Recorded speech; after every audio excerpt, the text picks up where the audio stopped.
Bangladesh HP দলের Australia সফর। সাত সকালেই রিকশায় ব্যাগেজ লাগেজ নিয়ে শেরেবাংলায় হাজির মুকিদুল ইসলাম মুগ্ধ। অস্ট্রেলিয়া সফরের জন্য যুব দলের ভবিষ্যৎ তারকাদের সাথে মুগ্ধকেও রাখা হয়েছে। দেশ ছাড়ার আগে শেরেবাংলার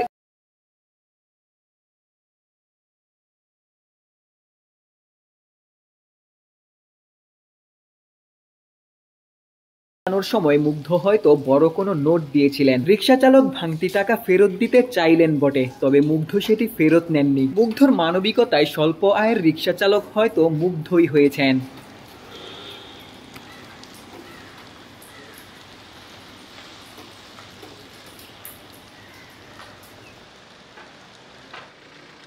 ক্রিকেটাররা যে যার মতোই শেরেবাংলায় এসেছিলেন, তবে অস্ট্রেলিয়ার বিমান ধরছেন একই সাথে। এইচপিতে যুব দলের মারুফদের সাথে রাকিবুল মুগ্ধরা লড়বেন একই সাথে। 4 বছর বিপিএল খেলেও মুগ্ধ এখনো বিসিবির সুনজরে। রাকিবুলও ব্যতিক্রম নন। যুব বিশ্বকাপ জিতেছিলেন 4 বছর আগে। সতীর্থ হৃদয় শরীফুলরা সিনিয়র দলেও বিশ্বকাপ খেলে ফেলেছেন। এইচপিতেই নিজেকে গড়ে তুলছেন। অস্ট্রেলিয়া সফরে নিজেকে প্রমাণের সুযোগ পাচ্ছেন। পারভেজ হোসেন ইমনও একই সাথে যুব বিশ্বকাপ খেলেছেন। যুব দল থেকেই সরাসরি জাতীয় দলেও সুযোগ পেয়েছিলেন, তবে মাত্র এক ম্যাচে সুযোগ পেয়েই বাদ পড়েছিলেন। এবারের ডিপিএল এ সর্বোচ্চ রান সংগ্রাহক ছিলেন, যার ফলস্বরূপ বিশ্বকাপের আগে জিম্বাবুয়ে সিরিজে ইমন জাতীয় দলের ডাক পেয়েছিলেন। অস্ট্রেলিয়া সফরে 3 ফরম্যাটের দলেই ইমন রয়েছেন। বোঝাই যাচ্ছে জাতীয় দলের বিবেচনায় রাকিবুল ইমনরা খুব ভালোভাবেই আছেন।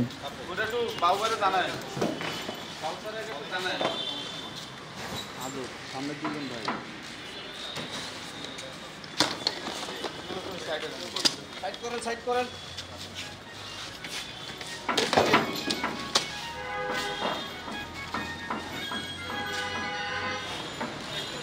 এইচপির এই অস্ট্রেলিয়া সফর ক্রিকেটারদের জন্য দারুণ সুযোগ। জাতীয় দলের ক্রিকেটাররাই অস্ট্রেলিয়ার কন্ডিশনে খেলার সুযোগ পান না, সেখানে ভবিষ্যৎ তারকারা যাচ্ছেন। এফটিপিতে কয়েক বছর পরই বাংলাদেশ জাতীয় দলের অস্ট্রেলিয়া সফর রয়েছে। সেই সময়টায় বাংলাদেশ জাতীয় দলকে যারা প্রতিনিধিত্ব করতে পারেন, তাদের মধ্যে অনেকেই বর্তমান এইচপি দলে রয়েছেন। দীপুদের এবারের অস্ট্রেলিয়া সফর তাই অভিজ্ঞতা নেয়ার, ভবিষ্যৎ তারকা হিসেবে নিজেদের সামর্থ্যের জানান দেয়ার।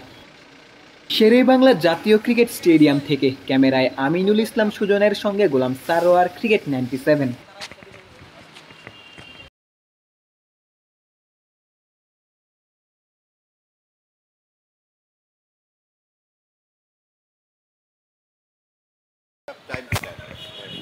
ইনশাল্লাহ 27 তারিখ